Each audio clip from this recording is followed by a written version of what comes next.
ready to level up your life. Oh, yeah. We are. Absolutely. All right, so today we're diving deep into this podcast episode we found that is just packed with tips and strategies for, improving your life. And we want to give you the cheat sheet. Yeah. We're not going to just recap the whole thing.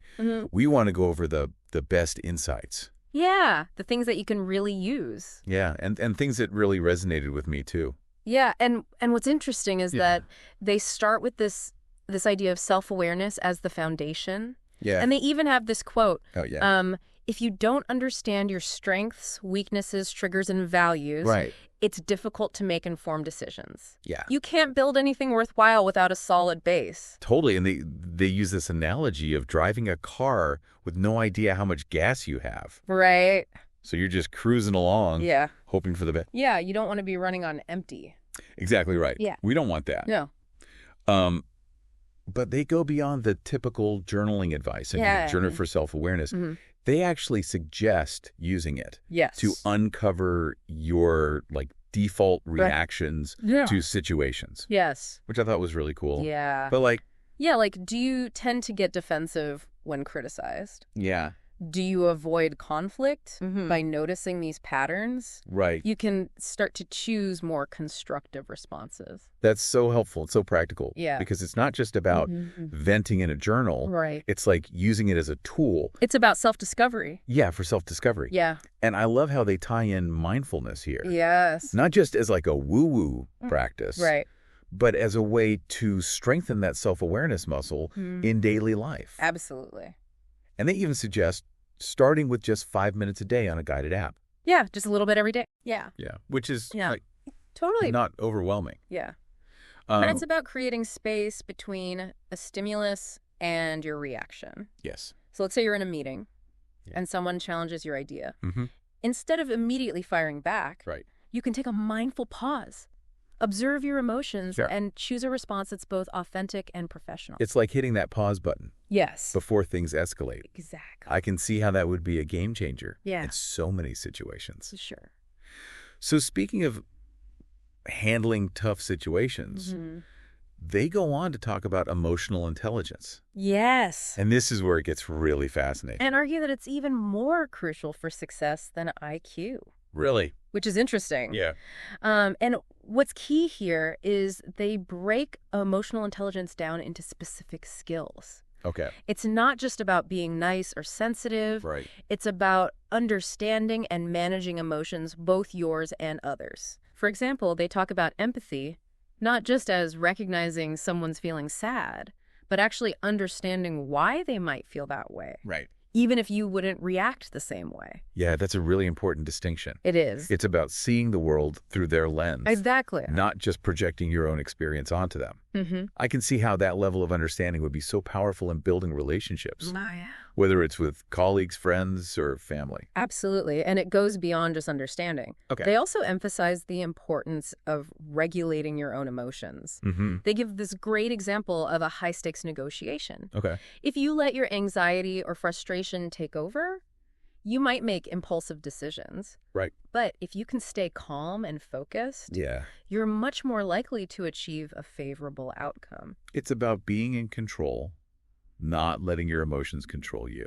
Exactly. I think that's a theme we're seeing throughout this episode. Oh, I think so too. But things are constantly changing in the world, right? Yeah, that's true.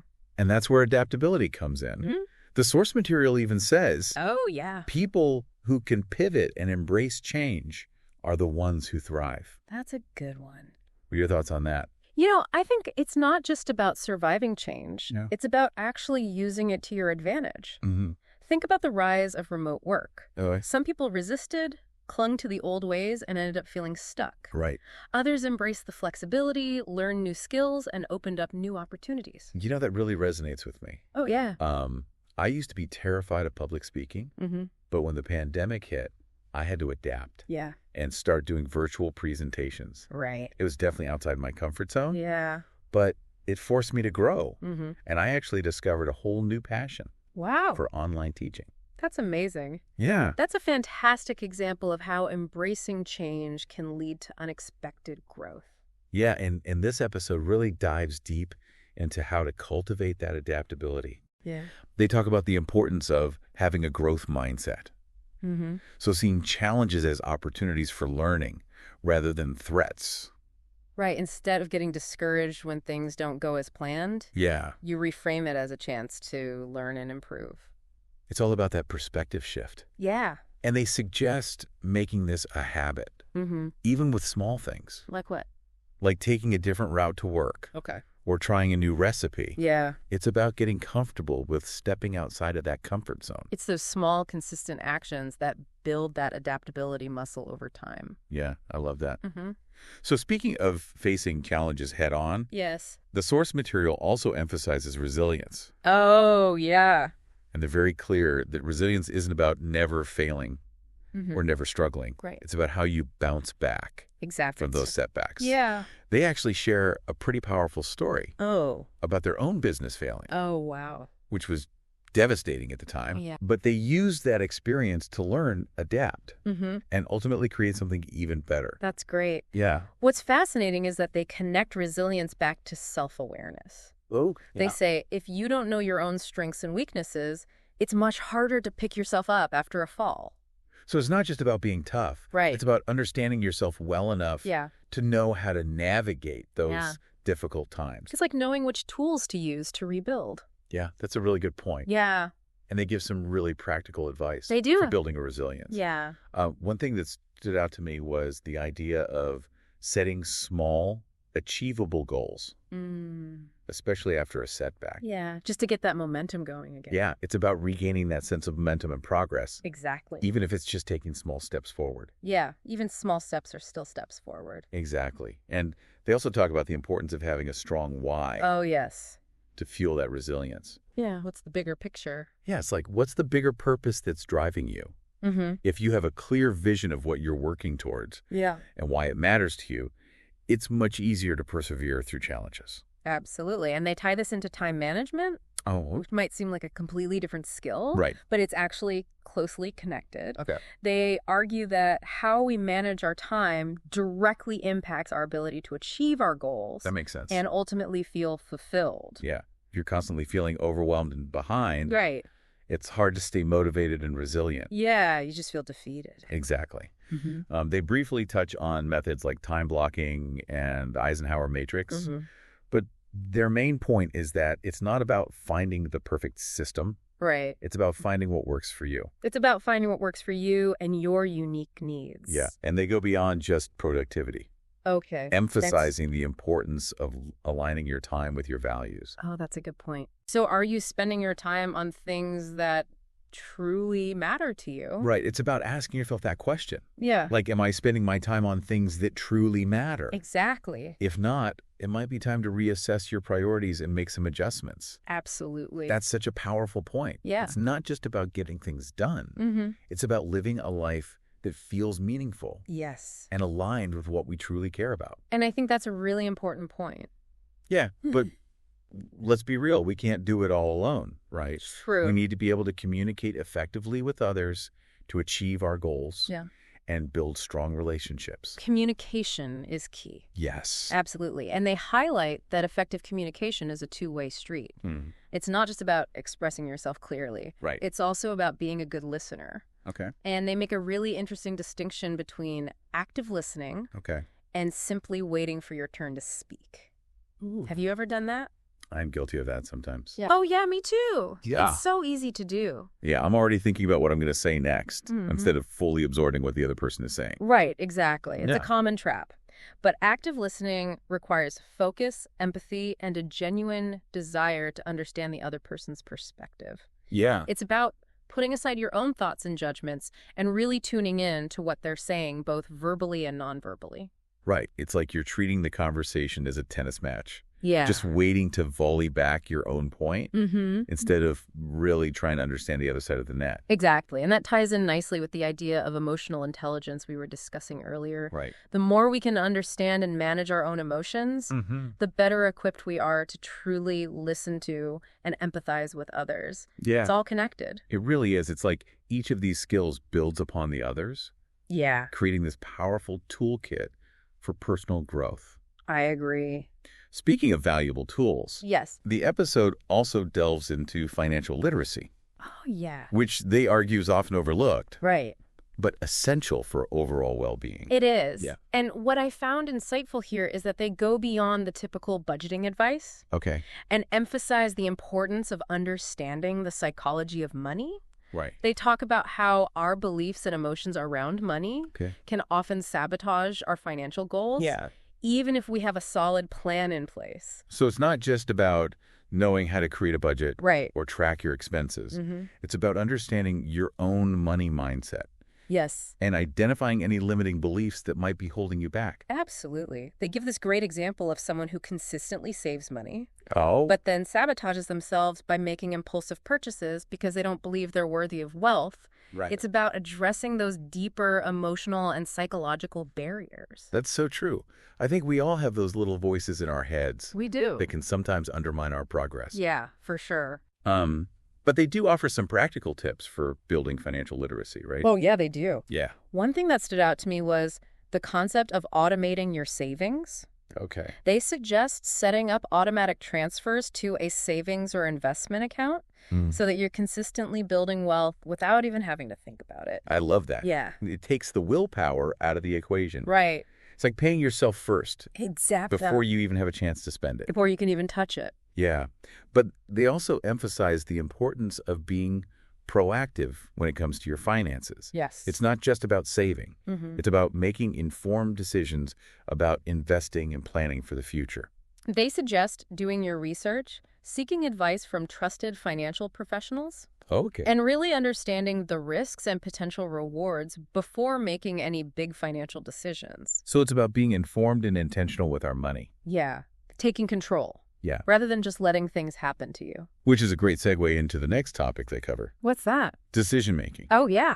Because, after all, life is just a series of decisions, big and small, right? That's true. Every day we're making choices. Yeah. And they argue that developing strong decision-making skills can significantly impact the trajectory of our lives. Wow. Yeah. And they highlight the importance of finding that sweet spot between logic and intuition. Okay.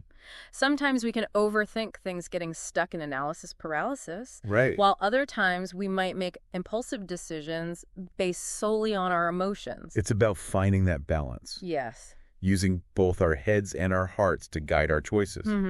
And they introduced this really cool tool called the 10-10-10 rule. Oh, I've heard of that. Have you? It's a great framework for making those tough decisions. Yeah. Essentially, it encourages you to consider the impact of your decision in 10 minutes, 10 months, and 10 years. Oh, wow. So it really makes you think long term. Yeah, that's so smart. I can see how that would be helpful in making those big life decisions. Yeah. Like whether to take a new job or move to a new city. Exactly. It helps you zoom out and get a broader perspective on the potential consequences. Right. Both short-term and long-term. Yeah. But they also emphasize that it's not about predicting the future with 100% accuracy. No, of course not. It's about considering the potential ripple effects of your choices. Yeah. And making the decision that feels most aligned with your values and goals. And speaking of goals, they tie decision-making back to the importance of having a clear vision for your life. Oh, that makes sense. They argue that if you don't know where you're going, any decision will get you there. Right. But if you have a clear destination in mind, your decisions become much more intentional and purposeful. That's a really powerful point. It's like having a compass to guide you through those decision-making crossroads. It helps you stay on track. Yeah. But sometimes, even with a clear vision and a solid plan, we need a little extra boost to really put ourselves out there and make things happen. Oh, yeah, that's true. And that's where they bring in the concept of public speaking as a superpower. Interesting. Yeah. What do they say about that? So they argue that being able to articulate your ideas clearly and confidently can open up a world of opportunities. Okay. Both personally and professionally. Yeah. But public speaking can be terrifying for a lot of people. Oh, tell me about it. I used to get so nervous before presentations. Yeah, my hands would literally shake. Oh, wow. But the source material offers some great advice for overcoming that fear, right? Oh, yeah, they do. Yeah. They emphasize the importance of practice, practice, practice. Okay, so just getting out there and doing it. Exactly. They suggest starting small, maybe by speaking up more in meetings Okay. or volunteering to give presentations at work. Yeah. It's about gradually exposing yourself to those situations and building your confidence over time. So good baby steps. Yeah, just get comfortable with it little by little. They also highlight the power of preparation. Oh, yeah, of course. The more prepared you are, Uh-huh. the more confident you'll feel. Right. Knowing your material inside and out can really help calm those nerves. Absolutely. But what about when you just freeze up? Oh, yeah. Those moments of stage fright. Any tips for handling those? One thing they suggest is to focus on your breath. Making slow, deep breaths can help regulate your heart rate and calm your nerves. Yeah, that's a good one. They also recommend connecting with your audience by making eye contact. Right.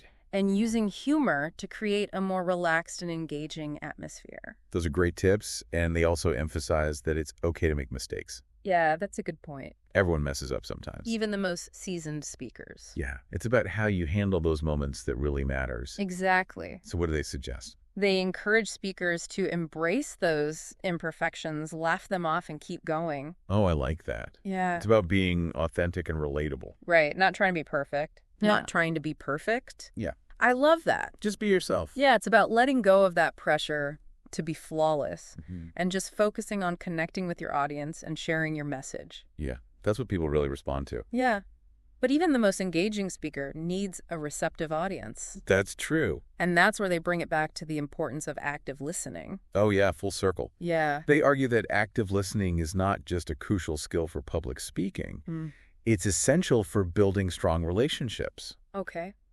And understanding others in all areas of life. And they make a great point that many people listen just to reply instead of truly listening to understand. Yeah, just waiting for their turn to talk. Yeah, we've all been there, right? Oh, yeah, for sure. Yeah, we're so focused on formulating our own response that we're not fully present in the conversation. It's a common trap, but one we can work on. Active listening requires focus, empathy, and a genuine desire to understand the other person's perspective. Right. It's about putting aside your own thoughts and judgments and really tuning in to what they're saying, both verbally and non-verbally. So it's about being fully present in the moment. Yeah. Giving the other person your undivided attention and making them feel heard and understood. Exactly. Yeah. But, when I think about all these skills we've been discussing, there's one that seems to tie them all together. Oh, really? Yeah, that linchpin that makes everything else work. What's that? And that's self-discipline. Oh, yeah, that's a good one. Yeah. The source material even goes so far as to say, without self-discipline, all the other skills don't matter because you won't follow through.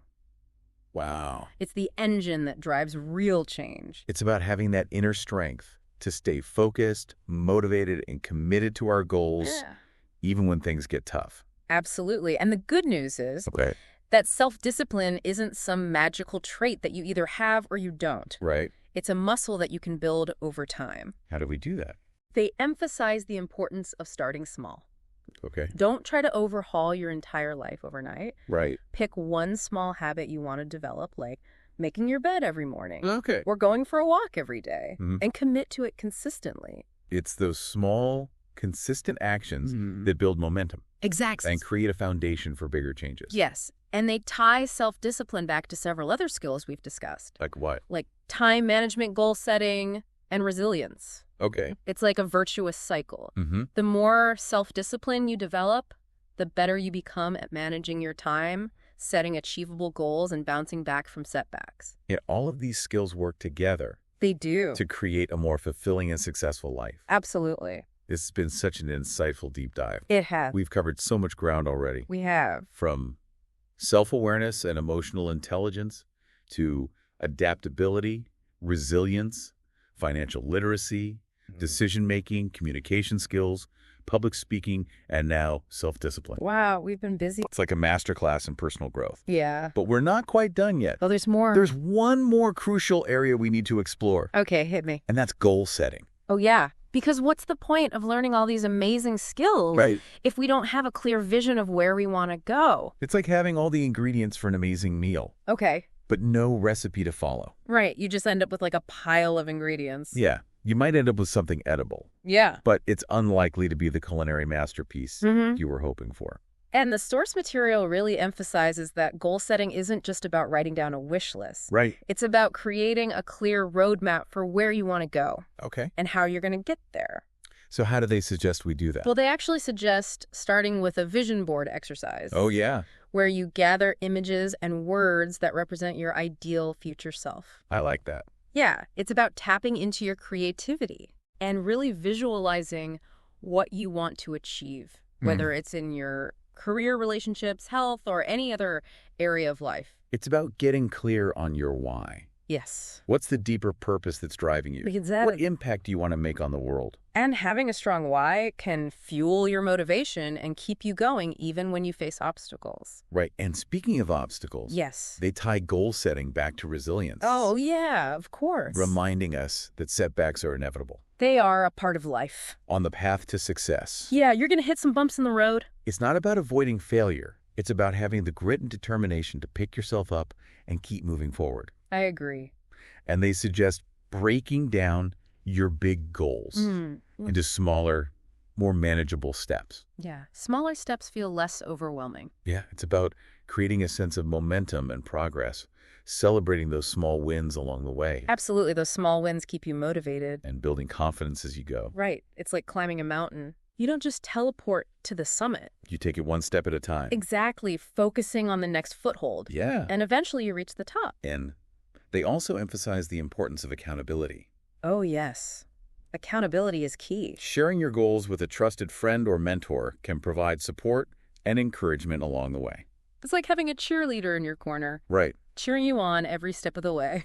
Yeah, they even suggest finding an accountability buddy. Oh, I love that. There's also working towards their own goals. Yes. So you can check in with each other regularly, share progress, celebrate wins, and provide support during those challenging moments.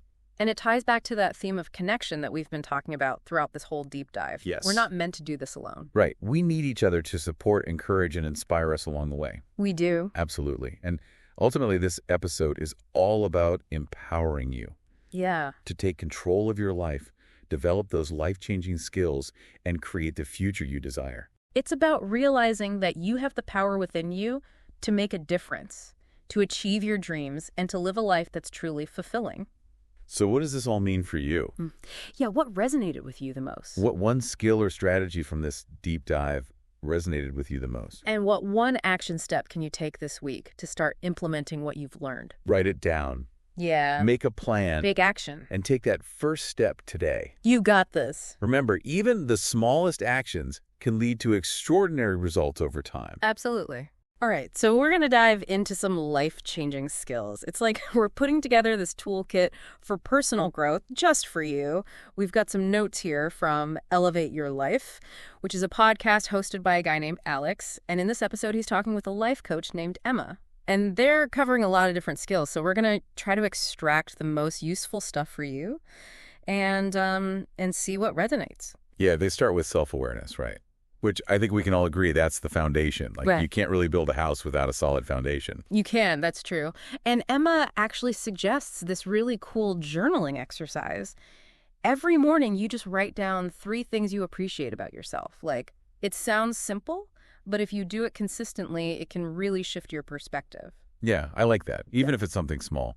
Like, I made a really good cup of coffee today. Totally. Like, acknowledging those small wins. Yeah, but it's not just about the good stuff. Alex also talks about the importance of seeking feedback, even if it's a little uncomfortable, because sometimes those outside perspectives can reveal blind spots that we might not even know we have. Oh, for sure. I mean, think about a time you received feedback that was really tough to hear. It probably helped you grow in some way. Yeah. So building on that self-awareness, they talk about emotional intelligence. Emma actually calls it a game changer. But what does that actually look like in real life? Well, think about how it affects your relationships. Like, if you're having a disagreement with a friend or colleague, being able to, recognize and manage your emotions, but also understand theirs, it can totally change how that interaction goes. Yeah, so it's not just about being nice all the time. It's about understanding how emotions play into things. Exactly. And Alex had this tip that I really like. When you're stressed or triggered, he says, just pause before reacting. Like create a space to make a more intentional choice. Yeah, I've been working on that, and it's actually really hard. Yeah, it is. But even just taking like a few deep breaths can help. Oh, for sure. And that leads right into the next skill, adaptability. Which feels really relevant right now, doesn't it? With the world changing so fast. Being able to adapt is so important. Remember how Alex talked about his career shift during the pandemic?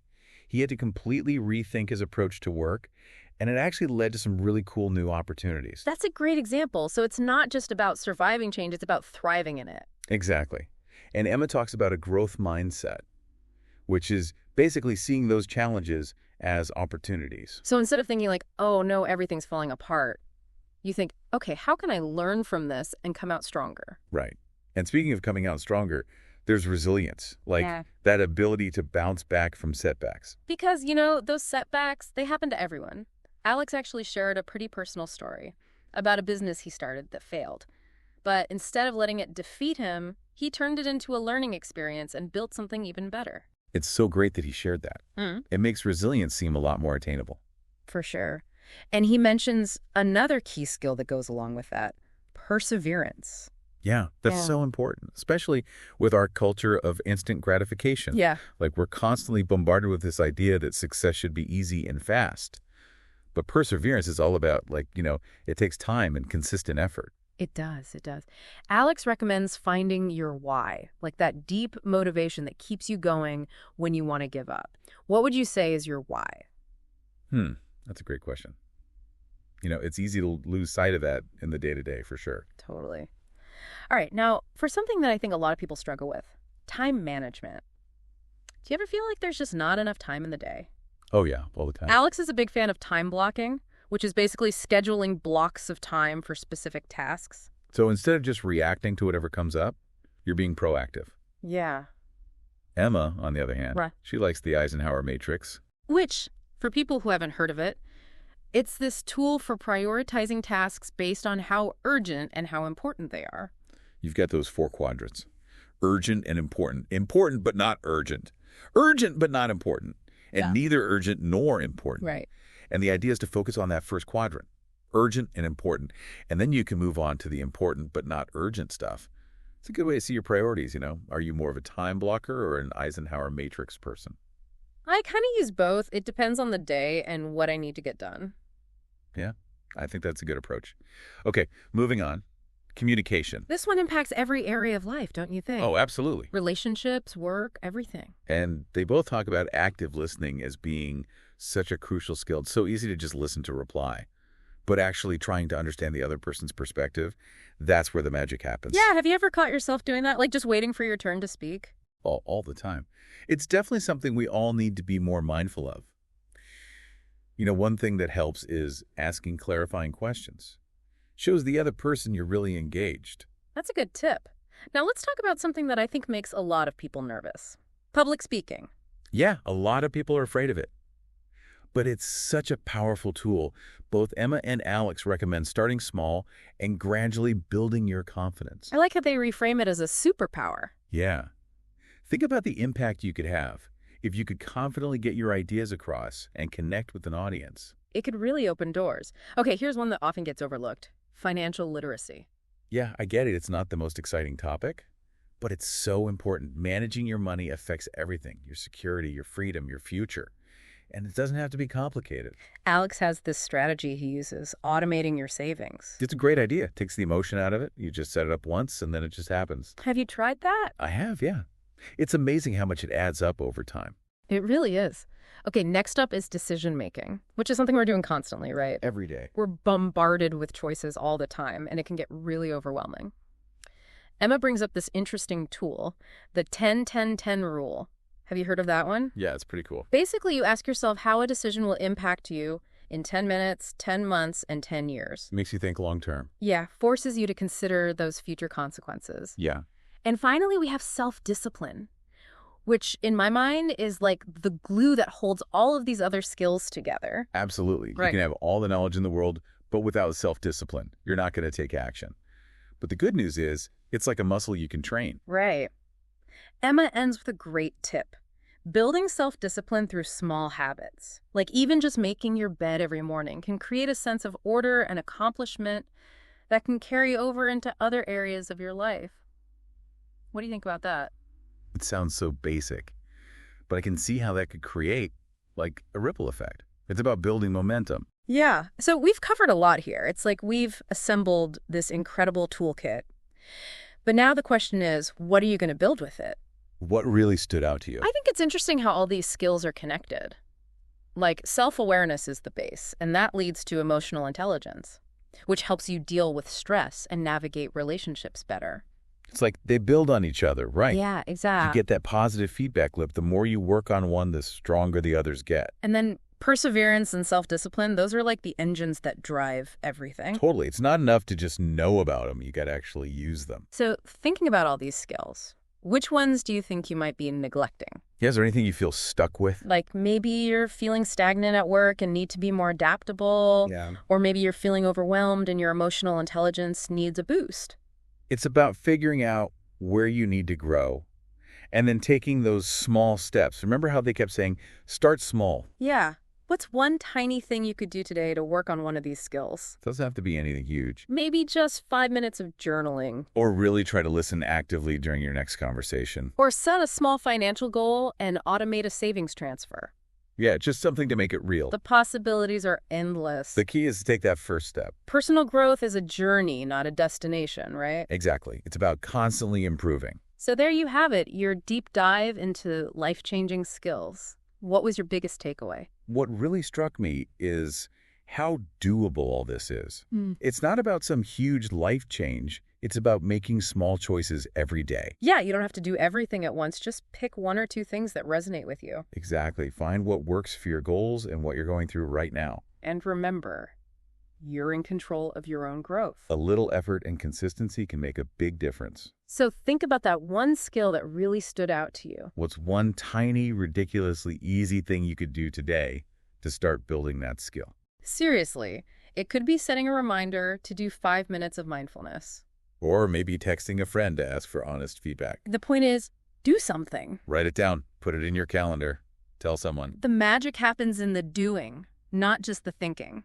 All right, time to go put this into practice. Until next time, keep diving deep and keep growing.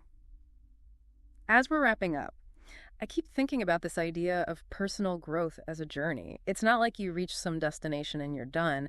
It's more like constantly growing and becoming a better version of yourself. Yeah, and what's cool is there's no one right way to do it. All those skills we talked about, that's just a starting point. There are so many different paths you can take depending on what you want to do. It's like building a life portfolio, like an artist, always adding new skills and experiences. I like that. And just like an artist, you can focus on the areas you're most passionate about. Exactly. Maybe you realize you love coding and start learning those skills. Or maybe you find out you're really good at teaching and focus on leadership. There are so many options. You get to create your own path. But the important thing is to be intentional about it. Personal growth doesn't just happen. You have to make an effort. So, as you go from here, think about what really resonated with you. What made you curious? What made you think differently? And then what's one small thing you can do to actually use that? Because it's not enough to just listen. You got to put it into practice. Yeah, make those small changes in your everyday life. Who knows? Maybe one day you'll be the one sharing your wisdom and inspiring others. So that's it for our deep dive into life-changing skills. We hope you got something out of it. Until next time, keep exploring, keep growing, and keep elevating your life.